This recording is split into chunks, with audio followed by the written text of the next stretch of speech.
Fim do impasse, professores da rede pública estadual de ensino comemoram a retirada da medida provisória 198 da pauta da Assembleia Legislativa. A matéria que fixava os salários dos professores temporários agora será substituída por um projeto de lei elaborado com apoio da categoria. O TRE intensifica cadastramento biométrico em cidades catarinenses. O novo formato de votação é considerado mais seguro contra fraudes. Investimento nos aeroportos do estado. O governo federal confirma recursos para os terminais catarinenses e a concessão do Hercílio Luz à iniciativa privada. E no futebol, hoje à noite tem partida decisiva pela 8ª rodada do hexagonal. Joinville enfrenta a Chapecoense e, se vencer, garante vaga na final do Campeonato Catarinense. O Bom de Cidade desta quarta-feira já está no ar.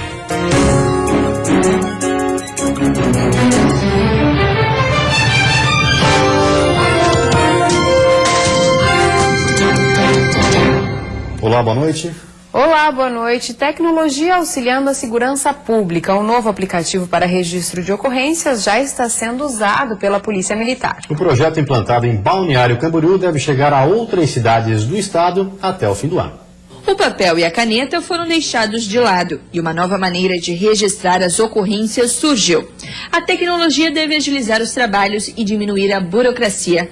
O aplicativo móvel para tablets e smartphones já começou a ser usado pela Polícia Militar em Balneário Camboriú, pioneira no estado. Antigamente a ocorrência era passada para a guarnição do serviço via rádio. Hoje ela vai, a partir da aplicação do PMS Mobile, ela será passada através do aplicativo. Cada viatura terá um tablet como esse. O aplicativo informa o local exato onde os policiais devem atender a ocorrência.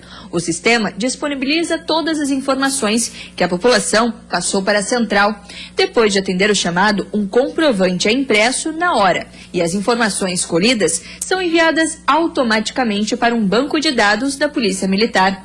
Tudo isso em um tempo de aproximadamente 10 minutos, 20 a menos que no sistema antigo. Nós temos hoje um controle e saber como é que os nossos policiais estão trabalhando, estão sendo orientados pelo sistema e o que eles estão fazendo no local. E as ocorrências que acontecem e como é que as viaturas são empenhadas de acordo com as ocorrências. Isso é uma ferramenta importante, temos que usar a tecnologia para auxiliar a segurança pública. Cada aplicativo custa em média R$5.000 e a intenção é que até o final do ano outras cidades do estado já estejam usando. Nós queremos trabalhar cada vez mais com tecnologia. A Polícia Militar é uma das pioneiras em termos de tecnologia e vamos avançar sempre. Esse é um avanço considerável porque 40% a 60% nós vamos reduzir o nosso tempo de resposta no local da ocorrência. A tecnologia também tem seus pontos negativos. Segundo especialistas, a exposição exagerada à tela do computador pode ser prejudicial à saúde dos olhos. Em frente à tela, a concentração e distração são tantas que as horas passam despercebidas. E nessa rotina, os olhos, que tão atentamente observam as informações, podem estar sendo prejudicados. Apesar de, segundo os especialistas, o uso do computador não afetar diretamente os graus de visão, quem costuma passar muito tempo em frente ao monitor pode desenvolver sintomas incômodos ou ainda agravar problemas já existentes. De acordo com esse oftalmologista, a principal doença chama-se síndrome visual do computador e é percebida por alguns sintomas. Nada ficou comprovado de que esses raios prejudicam a visão, mas é necessário que se tenha uma postura correta na frente do computador para que não provoque sintomas. Essa síndrome, ela se manifesta principalmente pela dor de cabeça, pela dor nos olhos, pela ardência nos olhos e também por um ressecamento, Isso se deve, ao uso do computador. O tempo limite para a permanência saudável em frente ao monitor não existe, mas moderação é o recomendado. Em casos onde não há como deixar o uso frequente de lado, algumas orientações podem ser seguidas. As medidas são bem simples, A primeira é que não apareça nenhum reflexo na tela do computador, porque esse reflexo ele causa cansaço nos olhos que o músculo se obriga a trabalhar mais. Em segundo lugar, é necessário que a pessoa use o computador na posição adequada, ou seja, ele não pode ficar muito acima, a tela não pode ficar muito erguida, os olhos têm que olhar um pouquinho para baixo para trabalharem numa posição um pouco mais confortável. Em terceiro lugar, como é muito conhecido, que os olhos piscam menos quando estão usando o computador, e é necessário, às vezes, usar lubrificantes oculares. E a seguir termina neste mês o prazo para entrega de declaração de renda e parte do imposto ainda pode ser destinada ao Fundo de Infância e Juventude. E ainda dengue em Santa Catarina. Joinville confirmou o primeiro caso contraído na cidade.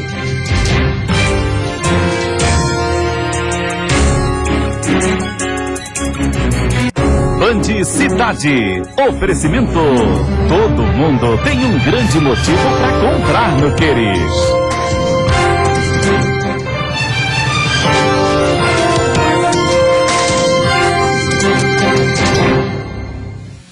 O avanço da dengue continua em Santa Catarina. Joinville confirmou o primeiro caso da doença contraído na cidade. Os resultados de exames feitos pelo Laboratório Central de Saúde Pública de Santa Catarina, o LACEN, e do Instituto Adolfo Lutz de São Paulo comprovaram o primeiro caso de dengue contraída em Joinville nesse ano. O morador de 35 anos contraiu a doença em março, mas a confirmação só foi feita nesta semana com a chegada dos exames laboratoriais. O caso aumenta a preocupação da Secretaria de Saúde de Joinville. O morador diagnosticado com a doença é do bairro Itaúm, que tem mais da metade dos 206 focos do mosquito registrados na cidade. Joinville soma 15 casos de dengue. Os outros 14 foram contraídos fora do estado. Segundo o último relatório da Diretoria de Vigilância Epidemiológica, em Santa Catarina, mais de 1.000 catarinenses tiveram dengue neste ano. Na maioria dos casos, a doença foi contraída dentro do estado. A quinta-feira vai ser de chuva fraca no início da manhã no Vale do Itajaí e litoral norte do estado. No decorrer do período, sol entre nuvens em todas as regiões. A temperatura mínima fica em 7 graus na Serra e a máxima em 27 no sul do estado. No Planalto Norte, mínima de 11 e máxima de 23 graus. No oeste, norte e também no Vale do Itajaí, a máxima chega aos 25. E na Grande Florianópolis, mínima de 18 e máxima de 26 graus. O prazo para a entrega da declaração de renda vai até o dia 30 deste mês. E como todos os anos, o contribuinte pode destinar parte do imposto devido para o Fundo de Infância e Juventude, que ajuda entidades sociais. Hoje, nossa equipe de Lages foi conhecer uma dessas entidades que já foi contemplada. A ALAN, a Associação Lagiana de Assistência aos Menores, é uma organização não governamental e atua em Lages contribuindo para o desenvolvimento social de crianças e adolescentes que no contraturno escolar ficam na instituição. Um dos projetos do local é a orquestra. Cerca de 150 crianças participam do musical. Há 3 anos, essa realidade era diferente. Mas com dinheiro destinado do FIA, o Fundo da Infância e Juventude, vários equipamentos foram comprados e mais pessoas beneficiadas com a música. Que a gente entende que a música é um sistema de inclusão social hoje muito forte, né? E a gente consegue, de repente, até inserir alguns desses alunos no mercado de trabalho em relação à música, né? Isso só foi possível porque alguns contribuintes destinaram parte do imposto de renda para o FIA do município. O processo é feito na hora da declaração do imposto de renda. Segundo esse contador, 3% do imposto devido pode ser destinado para o Fundo da Infância e Juventude, para aqueles contribuintes que optam pela declaração completa. Se ele quer doar 3% do imposto devido, é só ele entrar na declaração, é fácil de calcular, ou senão ele fala com o seu contador, né? Ele já calcula, já sai o DARF direto para ele pagar até 30/4, tem que ser pago esse DARF.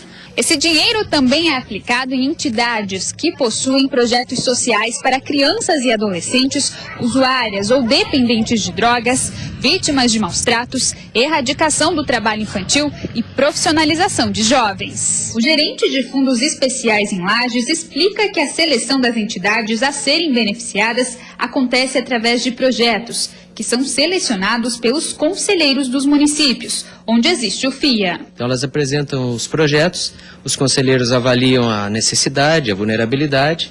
Aprovados esses projetos, elas já podem fazer o repasse dos recursos para as entidades. O Fundo Especial para a Infância e Adolescência representa de municipalização e otimização de recursos, já que o dinheiro pode ser investido com maior agilidade em projetos locais de proteção aos direitos da criança e do adolescente.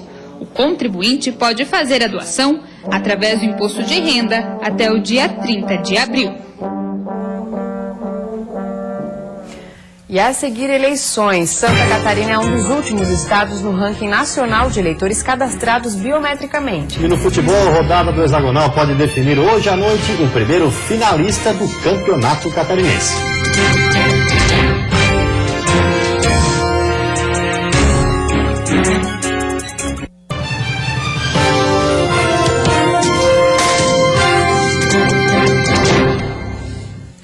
Futebol hoje tem partida decisiva pela 8ª rodada do hexagonal. Se vencer a Chapecoense, o Joinville garante vaga na final do Catarinense.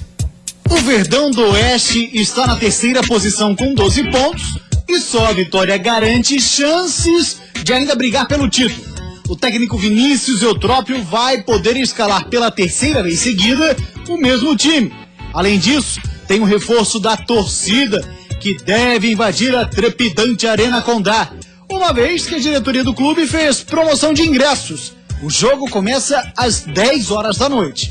O Joinville, líder do hexagonal com 16 pontos, se vencer, já estará garantido na decisão do estadual. O técnico Emerson Maria não deve jogar na retranca. Pelo que foi mostrado nos últimos treinos, o time deverá ser mesmo ofensivo. A novidade pode ser a volta do atacante Jael. Ele estava afastado por lesão desde setembro e foi relacionado para a partida contra a Chape.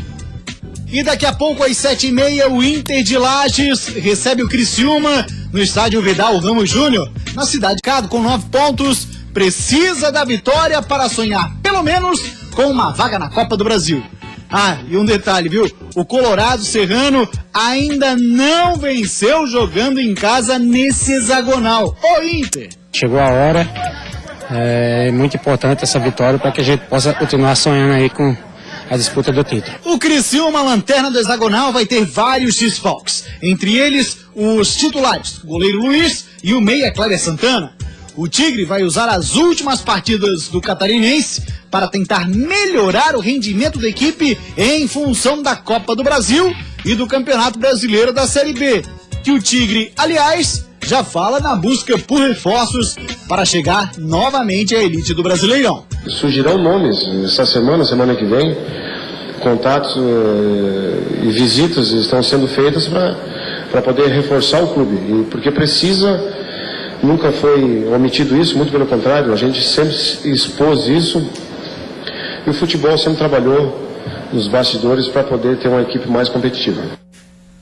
Santa Catarina está na penúltima posição no ranking nacional de eleitores cadastrados biometricamente, realidade que o Tribunal Regional Eleitoral pretende mudar até a próxima eleição.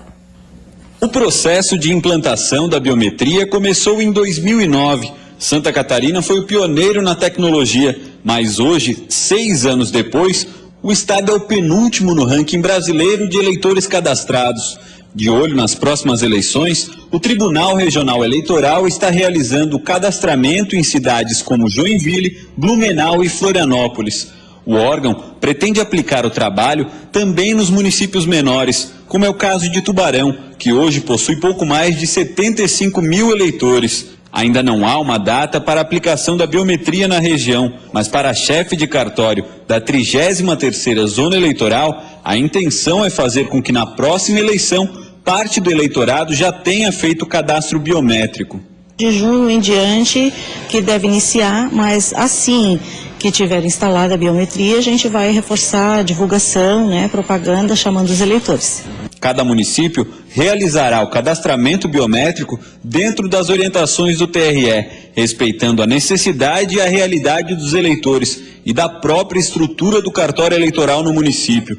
Por isso, as orientações serão feitas de formas diferentes em cada localidade. A biometria diminui consideravelmente o risco de fraude nas eleições. De um total de 4 milhões de eleitores registrados no estado, o tribunal pretende cadastrar pelo menos 2 milhões até a eleição do ano que vem.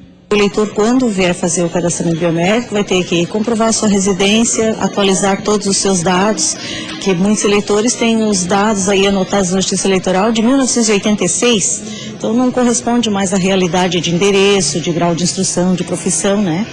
E outra, a licitude do pleito, né? Com o cadastro biométrico, o próprio eleitor não tem como daí fraudar, o próprio eleitor que vai ter que colocar a sua digital, né? Não tem como ninguém comparecer com o documento de outra pessoa. Acaba se tornando mais seguro. Mais segura a eleição, né? E os dados mais exatos. E a seguir, greve dos professores. Após protestos, o governo decide revogar a medida provisória sobre mudanças nos salários dos temporários. E ainda aprovada na Câmara de Vereadores da capital a reforma que vai cortar cargos públicos na administração municipal.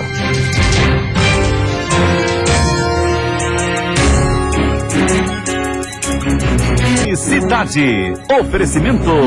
Todo mundo tem um grande motivo para comprar no Queris.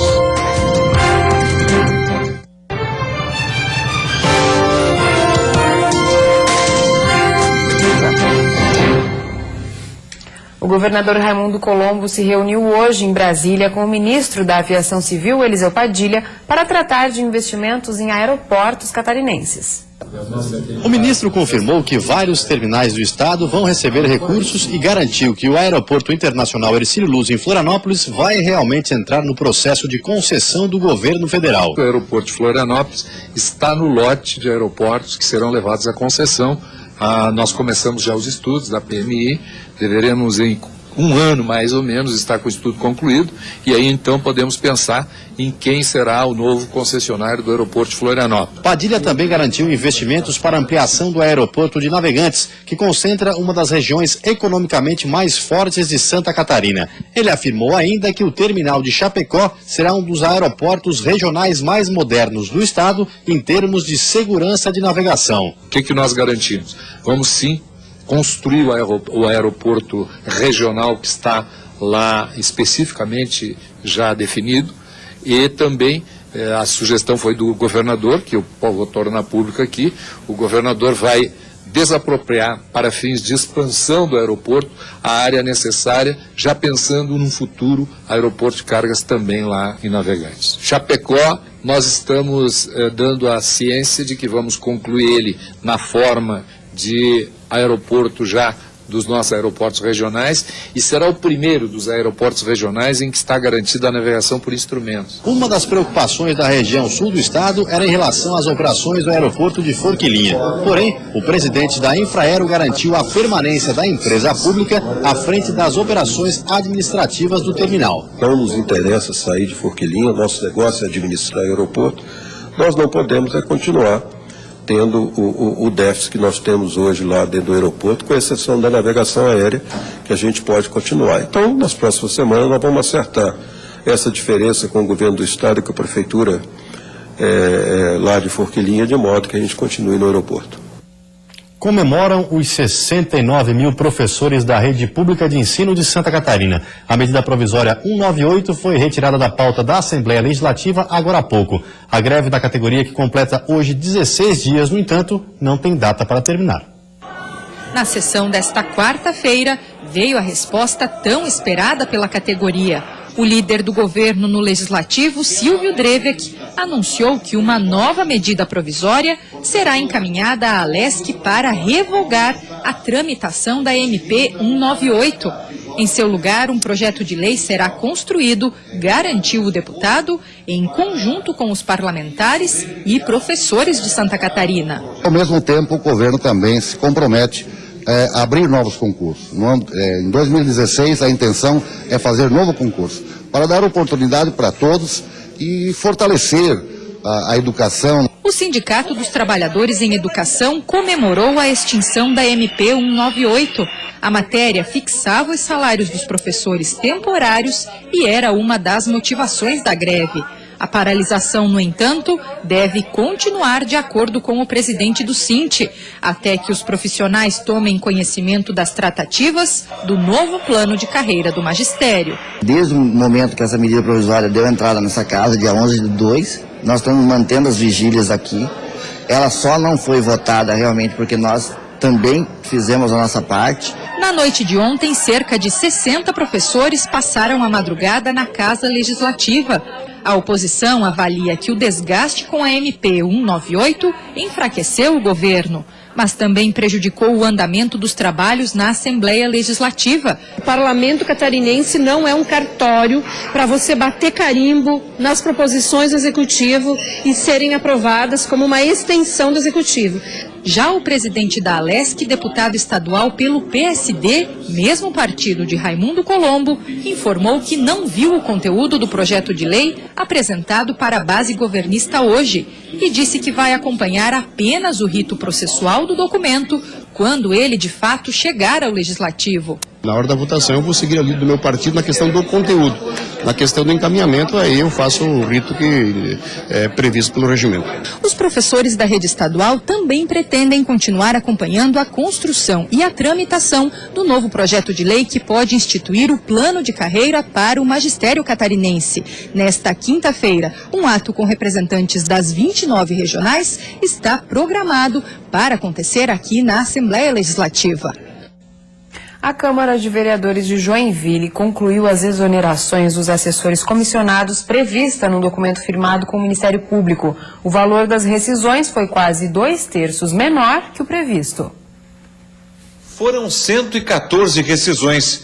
O gasto com as exonerações foi de R$ 386 mil, referente ao pagamento de 13º salário proporcional e férias. O valor ficou bem abaixo do estimado inicialmente, que era de R$ 1 milhão. O cálculo foi feito e divulgado pela Divisão de Gestão de Pessoas. As demissões fizeram parte do acordo de ajustamento de conduta firmado entre a Câmara de Vereadores de Joinville e o Ministério Público Estadual em 2012. 64 assessores foram recontratados. Pelo TAC, em cada gabinete de vereador podem trabalhar 7 assessores comissionados. 3 deles com ensino superior completo, o que inclui obrigatoriamente o chefe de gabinete. Os outros 4 têm que ter, no mínimo, concluído o ensino médio. As exonerações vão ser publicadas no Diário Oficial do município nos próximos dias. E a Câmara de Vereadores da capital aprovou em sessão ordinária na noite de ontem a reforma administrativa na Prefeitura. As mudanças nas secretarias devem trazer uma economia de quase R$ 1 milhão para o Executivo e 100 cargos devem ser extintos. Por 15 votos a 4 e com 2 abstenções, o projeto de lei complementar de autoria do Executivo que trata sobre a reforma política da Prefeitura de Florianópolis foi aprovado em sessão ordinária ontem. Este projeto vai alterar a organização administrativa e reestruturar cargos da administração municipal. De acordo com o presidente da Câmara de Vereadores, depois de 2 semanas de tramitação na Casa, o projeto deve trazer benefícios para a capital, como uma economia de mais de R$ 700 mil ainda este ano e quase R$ 1 milhão para o ano que vem. A iniciativa também deve extinguir 113 cargos. Qualifica também o funcionário efetivo da Prefeitura, onde ele troca cargos por função gratificada, né? Para dar mais condições àquele funcionário que já está há 10, 15 anos, 20 anos aqui na Prefeitura. Já os parlamentares da oposição do governo ainda têm dúvidas sobre estes benefícios.